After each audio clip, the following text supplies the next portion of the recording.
Mheshimiwa Naibu wa Rais, jambo lingine, unajua Narok kando na kuwa tuko na wakazi wote wa Kenya, tuko pia na hii mambo yetu ya nyumba na manyumba huko ndani ya Maasai. Tuko na Wazingishu, tuko na Moitanic, Loita, Purko na wengine. Hii hapa mahali tuko hapa hasa, hii watu wa Moitanic ambayo pia ni watu wangwana sana na wako na elites wengi, kwa mambo ya kikazi wako chini kiasi, na ni mzuri tuseme, kwa bahati mbaya au sijui nini, wako na representation kidogo sana katika serikali. Kwa sababu nafikia labda the highest position tuko ni MD. Aneme MD ndio baki kia yok. Kazi zingine tuko naye labda ni ya chiefs.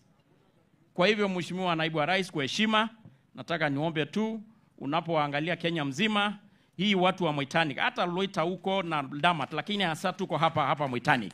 Uangalia hai watu wa Moitanic kwa sababu wako chini. Hata kwa huko county naona pia mko chini sana. Hamuna waziri, hamuna nini ingine. Kwa hivyo nataka niombe Mheshimiwa Naibu wa Rais wachunge hii watu. Aname nija na adoi. Yes. Amirara radi tingin, nimirara rangai, nimirara radi yakula kailang. Nikimalizia Mheshimiwa Naibu wa Rais, hii watu unajua sitaki kuzungumzia kwa sababu kuna mjumbe wao wa hapa. Lakini nilikuwa nimeambiwa hapa, unajua leo tuko kanisa. Nilikuwa watu wengi nilikuwa hata mimi karibu nishindwe kuland kwa sababu unajua weather ilikuwa mbaya, lakini nikikuja niliona watu wengi wanakuja miguu. Hii barabara tunapongojea mambo ya lami hii kubwa ambayo tayari rais na mjumbe wenu waliweka laini, tuko na mabarabara feeder road ya maana hapa. Ninaomba ukiwa hapa leo utusaidie hii barabara kutoka hapa Mtengwar kwenda Nailare, kwenda kule mpaka kule tunaita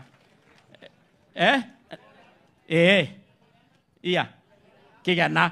Hii hata milioni 50 tu, 50 inatengeneza iwe all weather road. Hapa inapita hapo Nailare, unapita hapo Nganayo na hiyo Kinana. Kwa hivyo nataka tu niombe kwa niaba ya hawa kwa sababu hawajapata nafasi ya kuongea, utusaidie kufanya hiyo. Kwa hivyo nataka kusema sitakuwa na mengi, leo ni furaha. Hata ile mambo ya town ile chafu leo hakuna kwa sababu iko maridadi. Kwa hivyo nataka kusema asanti, tumefurahi kuwa hapa na tutarudi tena. Nimesikia mkilia barabara hapa.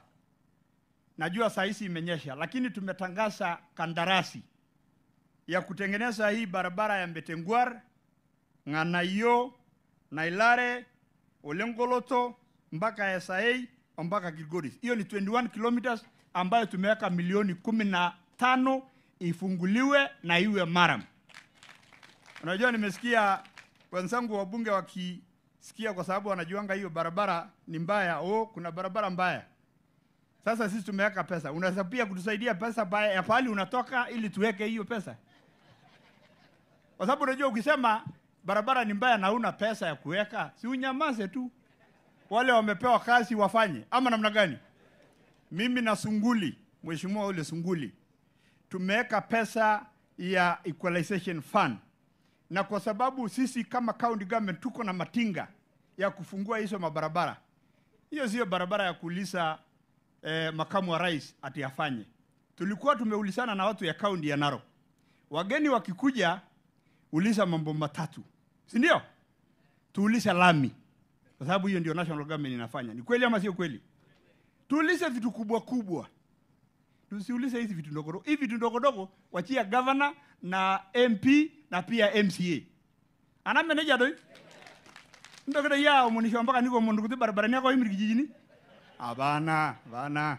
Hiyo tutafanya.